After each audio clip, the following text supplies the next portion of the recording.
भाया केवल देखत ही रहबा कि कुछ खरीदबा भी। हमरा पास आमिर के सबसे बढ़िया छुरी मिलेला। एकर धार इतना तेज बा कि कोनो भी मुगल के गर्दन काट दे।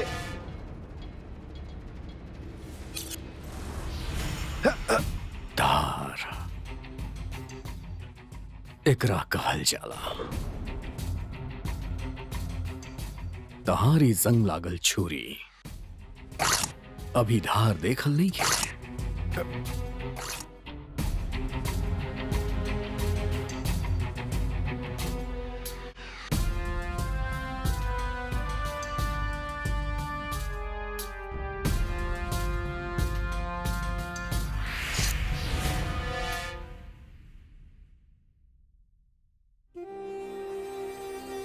चला चला भाया, कुछ भी तो करना पहलस।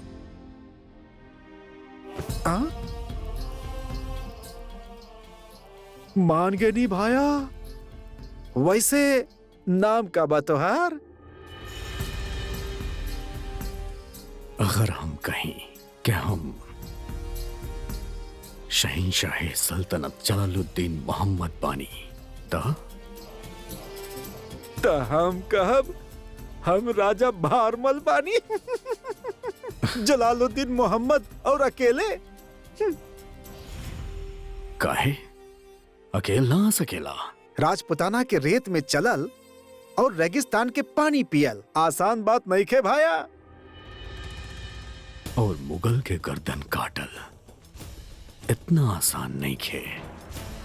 जौना तरह छुरी के धार निकाले खातिर हमनी के पत्थर के जरूरत पड़ेला, वह तरह दिमाग के धार निकाले खातिर सोच के जलाल यहाँ अकेला सकेला भाया।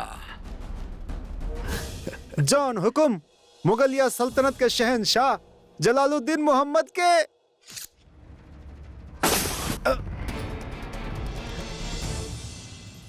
आमेर के महल दिया से जगमगात रहल, पर जोधा के मन में अंधेरा कायम रहल। चारों ओर गणगौर का शोर रहल, पर जोधा के होठ पे चुप्पी रहे। जोधा के मासा और बापूसा आपन निर्णय पर खुश रहले, पर सुकन्या मानो दिया के साथ जलत रहे। जोधा के पास एक ही रास्ता रहे, राजा सूर्यभान। उस रात जोधा एक और मर्यादा के उल्लंघन कैलस। उस रात वो राजा सूर्यभान के अपन महल में बुलैलस।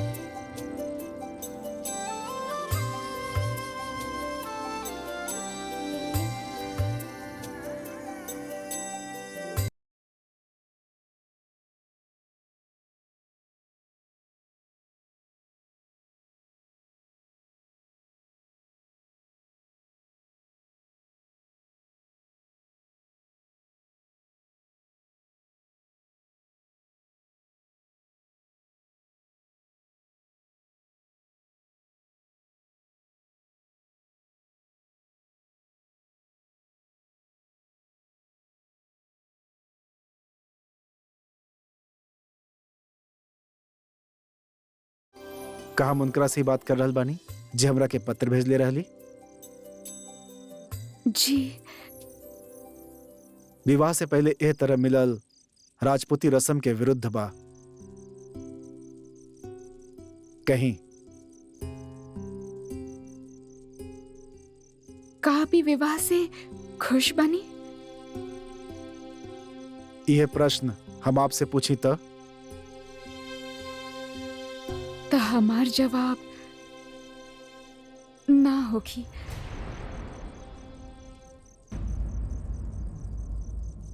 काहे? काहे कि सुकन्या हमार छोट बहन वो आपके पसंद करेली। वो दिन मेला में जे हार आप हमके लौटैले रहले वो हमार ना रहे, और पल भर खातिर जेकरा के आप झरोखा में देखले रहले वो हम ना रहनी। पर हम जेकरा के पसंद कैनी वो आपे रहनी जोधा। पर हम अपन बहन के पसंद के ना छीने चाहता नहीं। बाकी खुशी छिनल चाहता नहीं। जी जब वो जान चुकल बाड़ी कि हम आपके पसंद करे नी तका हमरा साथ खुश रह पैहन हो।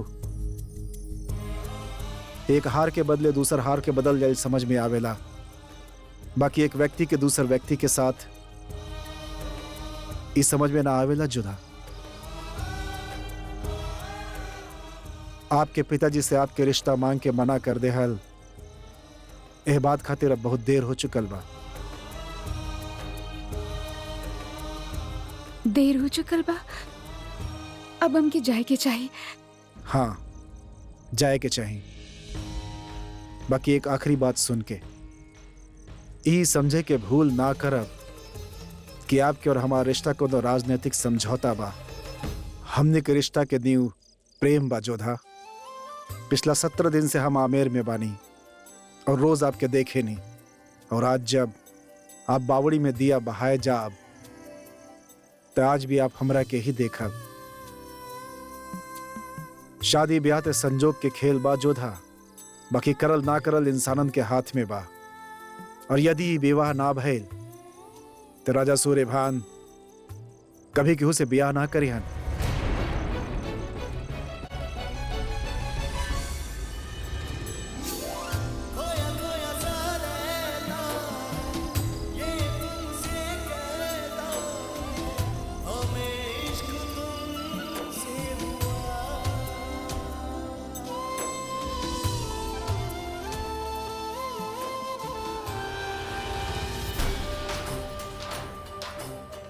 जश्न गणगौर के जश्न आपन चरम पे रहे।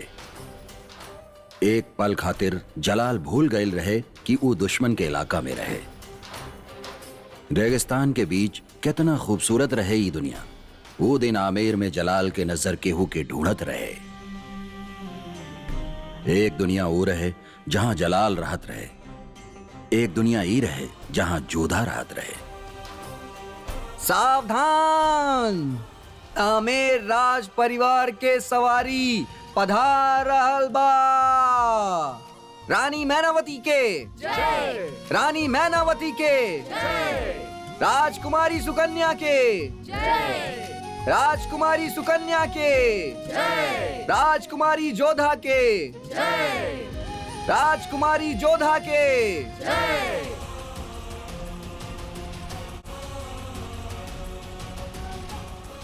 रेगिस्तान के गुलाब रहे हो जहां पना, ओकर चेहरा बेदागी, बदन इतना लचीला कि हमार बस चले थे हम खुद के बेच के ओके खरीद ली शहनशाह।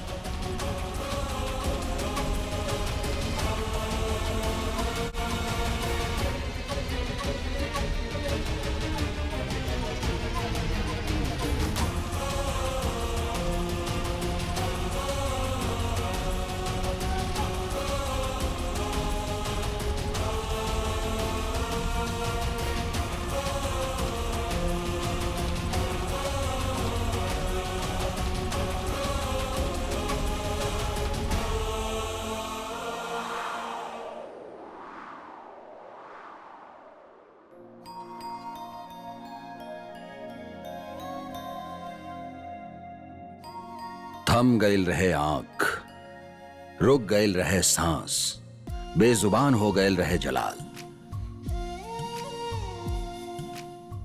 जोधा के बेपनाह हसब, वो मखमली बदन, ये सब के देख जलाल बेजुबान हो गईल रहे। वो है वक्त इतिहास अपन कहानी जोधा और अकबर के साथ जोड़ दे ले रहे, बस मुकाम तक पहुंचल बाकी रहे।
का कर रहल बाड़ा? जानत नहीं खा भानपुर के राजा सूर्यभान सिंह बाड़न। क्षमा राजा जी, गलती हो गई हुकुम।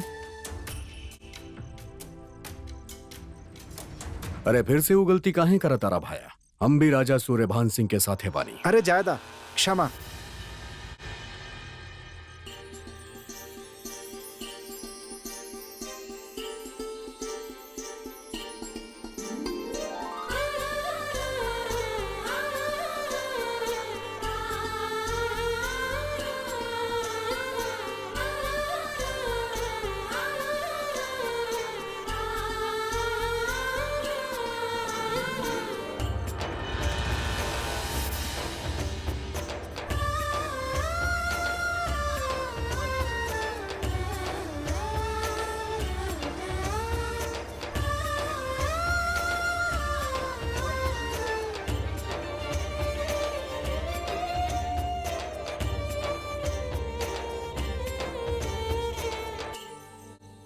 दिया बहाई?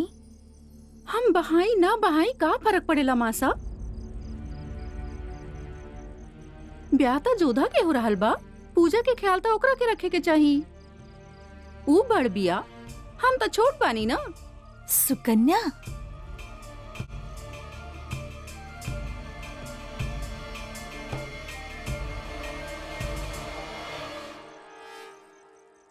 ला बहा देनी बस। और प्रार्थना? हे गणगौर माता, अगर सचमुच आपके आशीर्वाद फलेला ना तो अगला जन्म में हमके छोट बहन मत बनैहा। बस खुश।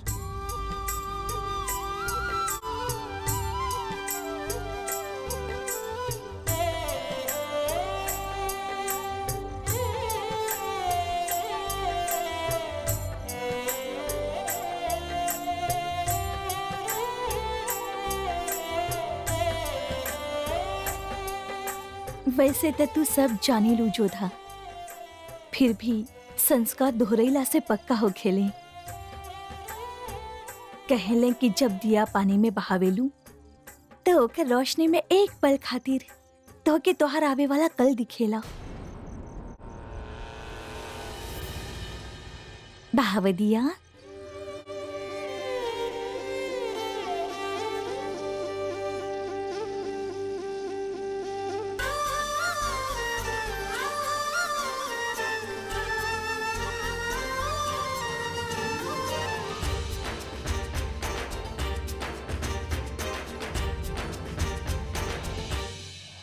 हे गणगौर माता,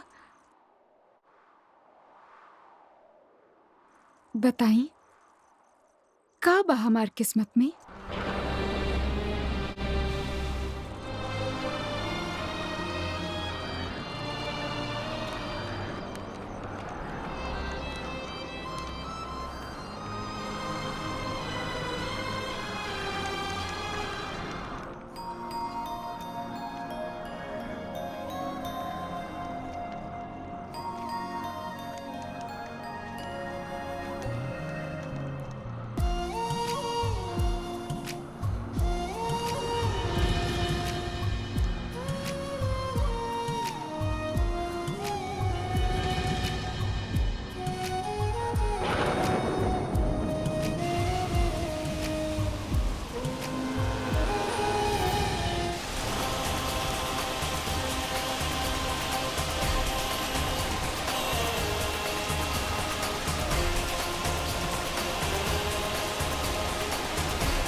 अचानक बारिश कहाँ से आ गई? जोधा, चला।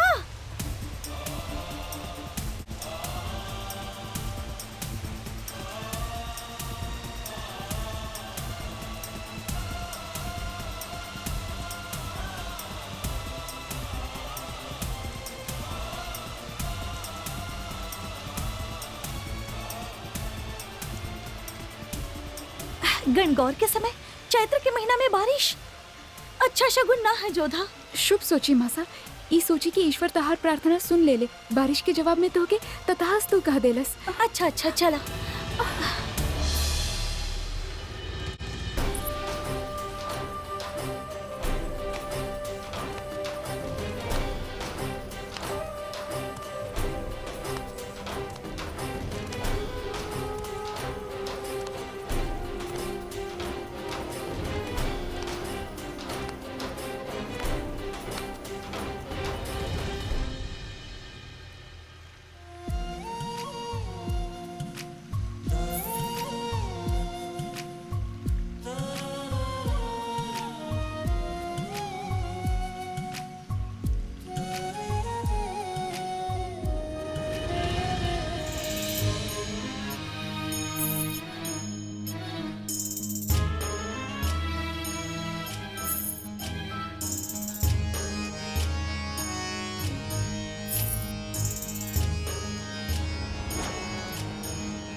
जोधा के एक झलक और जलाल के ओकरा पावे के हसरत परवान चढ़ चुकल रहे।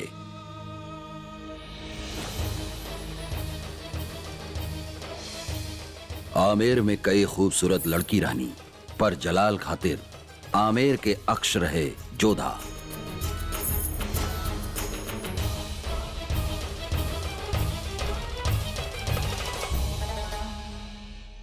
जलाल के भी ना पता रहे इंसान कभी कभी केहू के पावे खातिर अपना आप के खो देवेला।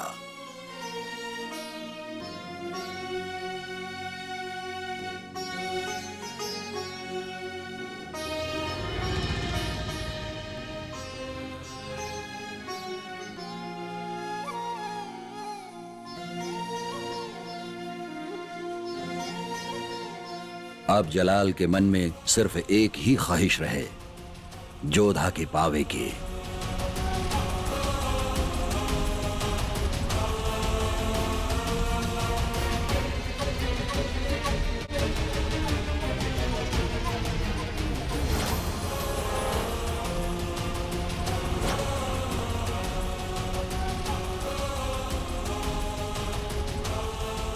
जलाल के तकदीर निश्चित रहे, इतिहास ओकरा के चुन लेहलस, बस ओकर सही वक्त आयल बाकी रहे।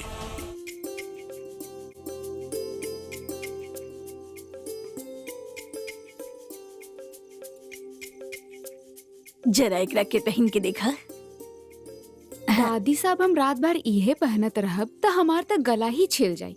ओहो, आजकल की छोरियां तो बहुते कोमल बाड़ी, जैसे कांच की पुतली।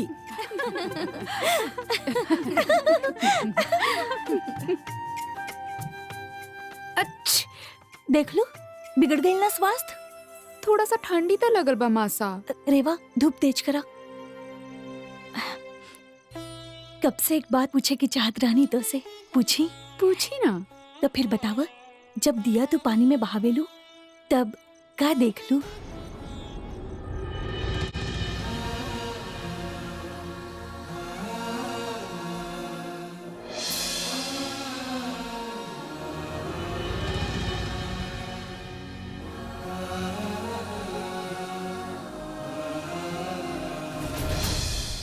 उस समय राजा सूर्यभान सिंह ठीक तोहार पीछे खड़ा रहले।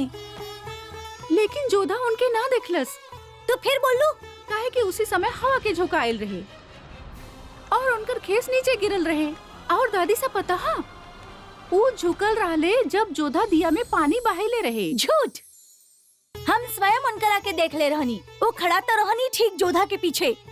जोधा, तू बताव, पानी में तू उनकर चेहरा देख ले रहलू के ना? हाँ, देख ले रानी। कैसा लगत रहे राजा सूर्यभान सिंह? ठीक ठीक रानी। हाँ, खाली ठीक ही लगले त काहे कर रहल बाड़ू ब्याह उनसे? हाँ, तो करवा देना एकर बियाह। हाँ हाँ हाँ हाँ हाँ हाँ, मासा त करवा दी ना ब्याह हमारा उनसे। हमके तो बहुत पसंद बाड़े। सुकन्या, तू जा यहाँ से अभी। सुकन्या,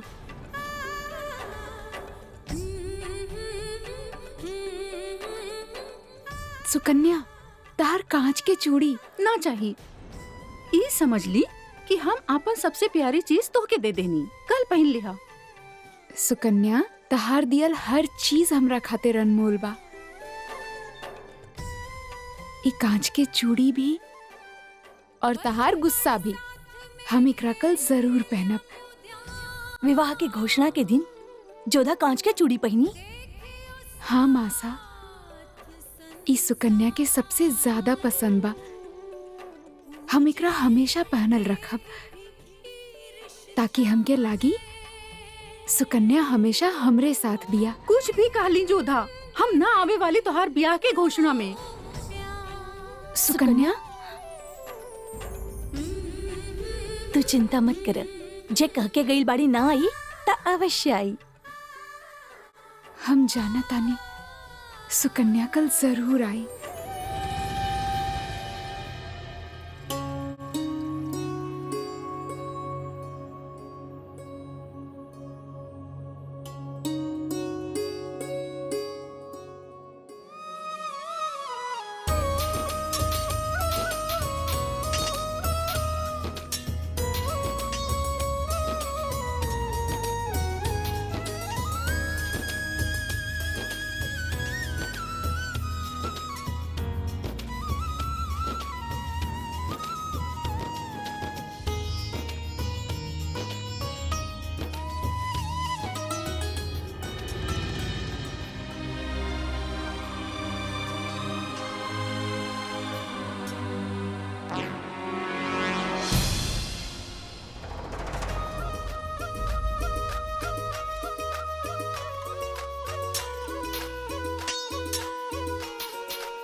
आप जरूर कोनो जादू जानतानी सुजामल भाई साहब, वरना आँख पे पट्टी होके के बावजूद अब हमार वार कैसे रोक लेतानी?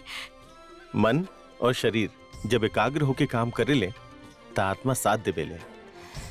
ऐसे में आपके तलवार ही आपके ढाल बन जाले, जे वार भी करे ले और वार से बचावे ले भी।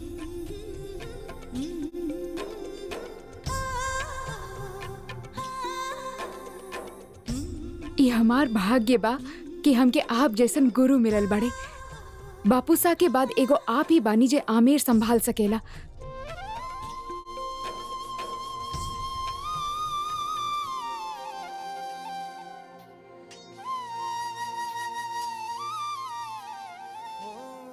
अब कहाँ बानी सुजामल भाई साहब?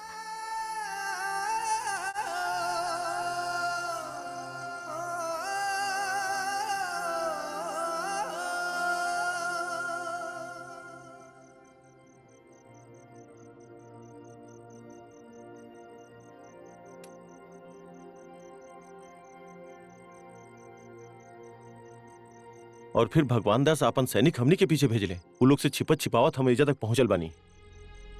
2 दिन तक तो हमनी के बावड़ी में रह के पड़ल। अब आप हमनी के बताई कि आप हमनी के सहायता करब कि ना। पहले खाना खाई, बाद में बैठ के शांति से बात करल जाई। हमनी के आमेर के कोनो भी तरह से पावे के बा। ये इतना आसान ना हा। का मतलब? संधि हो रहल बा सभी राजपूतन तो में। का भइल? ई हमनी के अधिकार के लड़ाई बा और फिर एक मित्र होके के नाते हम आपसे सहायता मांग रहल बानी। पर आमेर के किला के बाहर अब एक और दीवार बन के खड़ी हो गई हा सुजामल। हम समझनी ना। जोधा के रिश्ता भानपुर के सूर्यभान सिंह के साथ हो रहा बा। अब एक हाथ से आमेर जीतब संभव ना हा। तो एकर ई मतलब भइल कि आप हमनी के मदद ना करब। चाह के भी ना हम कर सकब, फिर भी तू हमार मित्र बाड़ा। बस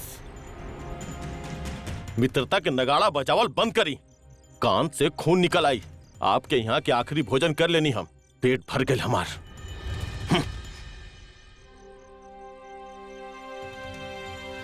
रोक जाएं सुजामल, क्रोध के रोका। ये तोहरा ला संभव ना हा। एक अकेला इंसान इतना बड़ साम्राज्य के मुकाबला ना कर सकी। कहीं ऐसा ना होके कि तू राजपूतन के हाथ से मारल जा। राजपूत तो आप भी बानी, फिर आप काहे चुप बानी? जब तक हम जीवित बानी जीवन भर आमेर खातिर लड़त रहब, और ऐसा करे से हमके केहू नहीं के रोक सकत। ना ही आप, ना ही राजा भारमल, और ना ही राजा सूर्यभान।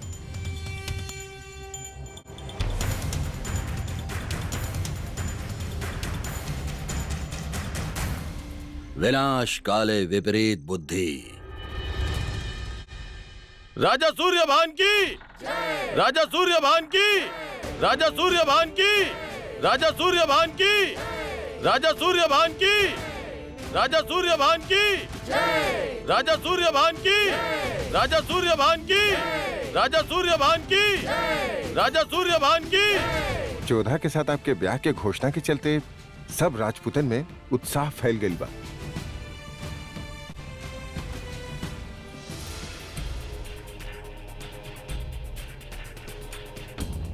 जमीन खागल की आसमान निकल गई। कहां ढूंढी अब शहंशाह के? राजा सूर्यभान की, राजा सूर्यभान की, राजा सूर्यभान की, राजा सूर्यभान की, राजा सूर्यभान की। हरी ज्योतिष जी,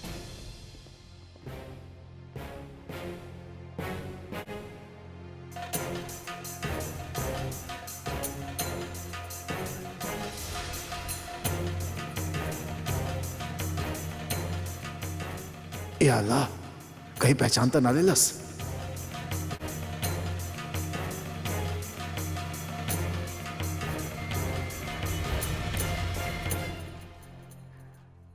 ये आपके पंचांग ज्योतिषी जी, बहुत बहुत धन्यवाद आपके। बड़ा घाटा हो जाते कि खो देती था। ना जाने कितना राजा लोग के भविष्य बाय करा में, और फिर सवेरे से बोहनी भी ना भइल। बोहनी ना भइल, हम करवाता नहीं बोहनी। बताइए हमारा भविष्य। भविष्य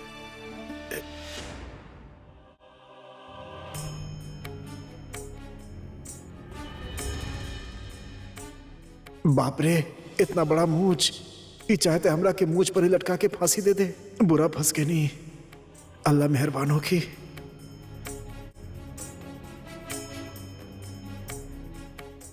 आप राजा बानी, आज आप कोनो बहुत अच्छा काम करे जा रहल बानी। हमार माथा के तिलक, गंगोर के दिन में सजल ये घोड़ा, ये लोगन के देख के केहू भी बता सकेला हम कोनो अच्छा काम खातिर जा रहल बानी। बेमौसम बरसात जैसन कोनो बात होके तो आप बताइए ज्योतिषी जी। वाह, ऐसा को मुलाकात बा महाराज। ए मुलाकात के आपके जीवन पर बहुत बड़ा असर पड़ी। वो तो बहुत दिन पहले ही हो चुकल बा महाराज। लगाता या तो आपके भविष्य पढ़ल आवेला ही ना, या आप कहल ना चाहता नहीं। आप जैसन राजा था, हमने जैसन लोग के भविष्य संभाले नहीं महाराज। परंतु आपके हाथ की रेखा बता रहल बा कि आप स्वयं ही अपन भाग्य के धनी बानी। सही कहनी, राजा अपन भविष्य स्वयं बनावेला।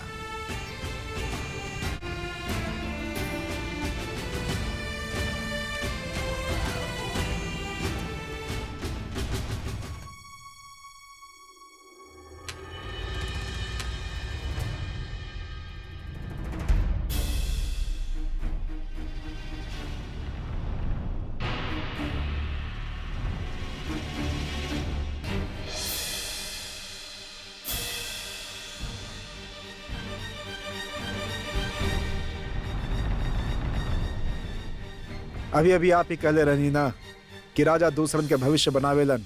जी महाराज, तो चला आज हम आपके भविष्य बतावता नहीं।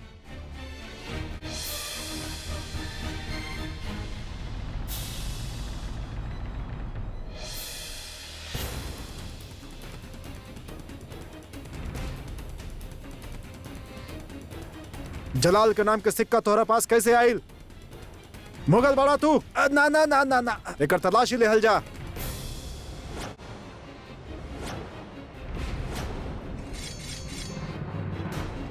तो ही कहले रहा ना कि आज के दिन हमरा खातिर बहुत शुभ बा। ते आज के शुभ दिन पर हम तुहार सर सारा राजपुताना के अर्पण करब।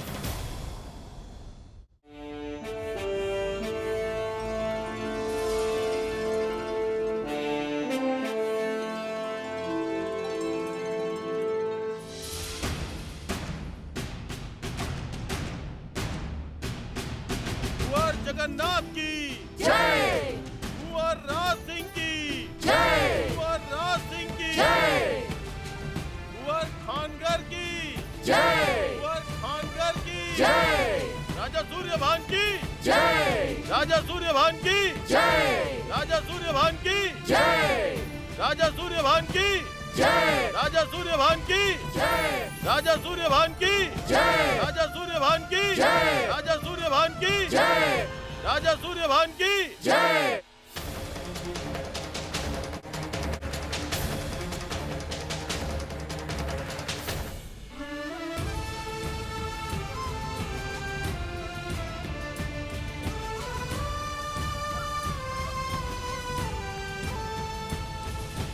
राजा सूर्यभान की जय, राजा सूर्यभान की जय, राजा सूर्यभान की जय,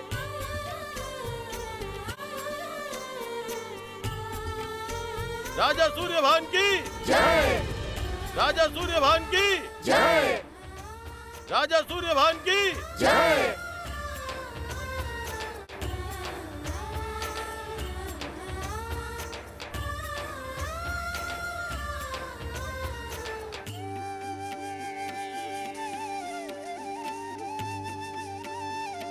राजा सूर्यभान की जय, राजा सूर्यभान की जय, राजा सूर्यभान की जय,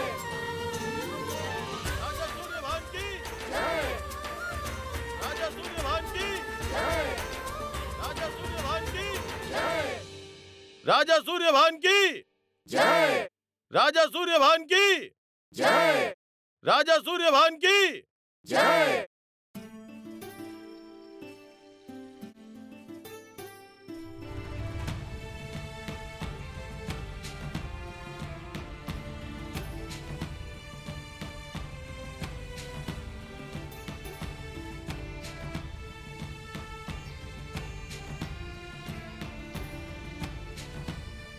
जोधा, शर्मावल छोड़ द।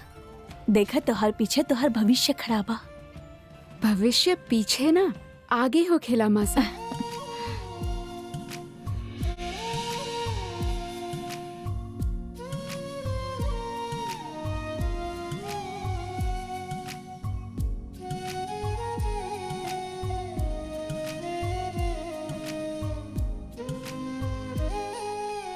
राजा सूर्यभान की जय, राजा सूर्यभान की जय, राजा सूर्यभान की जय, राजा भारमल सिंह की जय।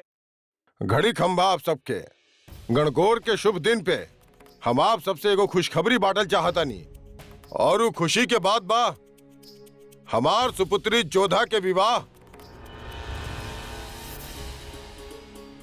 ऐसन श्रेष्ठ रिश्ता भाग्य से मिलेला। हम अपन सुपुत्री जोधा के भाग्य भानपुर के राजा चंद्रभान सिंह के बेटे सूर्यभान सिंह के साथ जोड़ल चाहतानी। राजा भारमल सिंह की जय, राजा सूर्यभान की जय।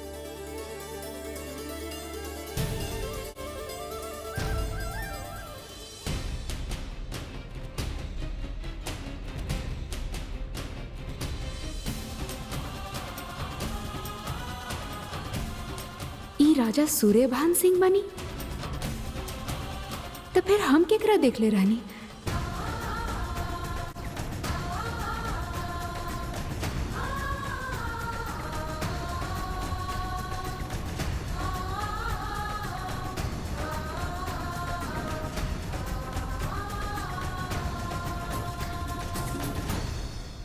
मुहूर्त देख के सगाई के दिन निश्चित कल जाई।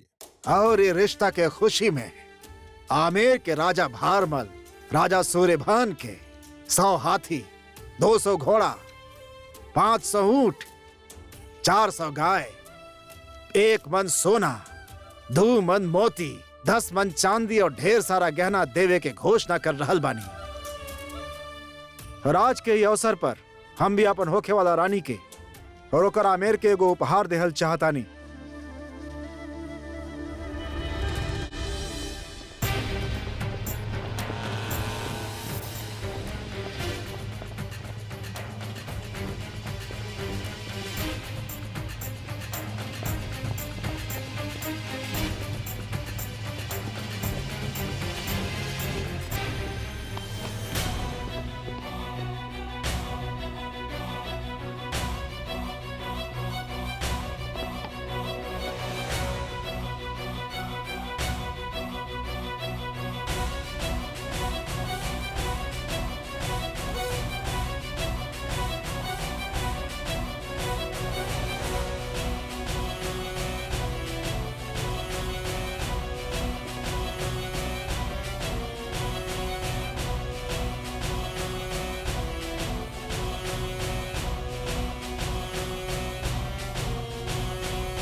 चौंकी मत कि ज्योतिषी के भेष में मुगलन के भेजल गुप्तचर बा अपाहिज होके के फायदा उठा के ये आमेर में घुस आइल।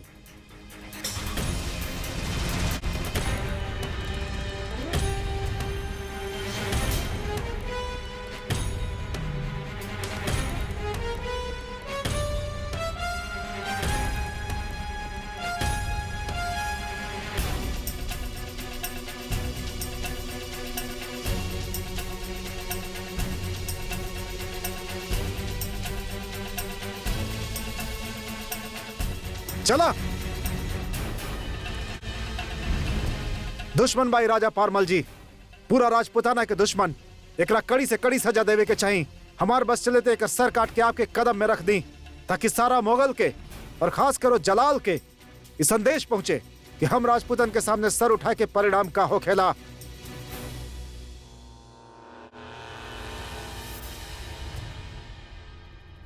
ये आपके राज्य बा और दंड देवे के अधिकार भी आपके ही बा। एकर दंड खाली मृत्यु हा। एकर सर काट के मुगल सल्तनत के भेज दिहल जाए।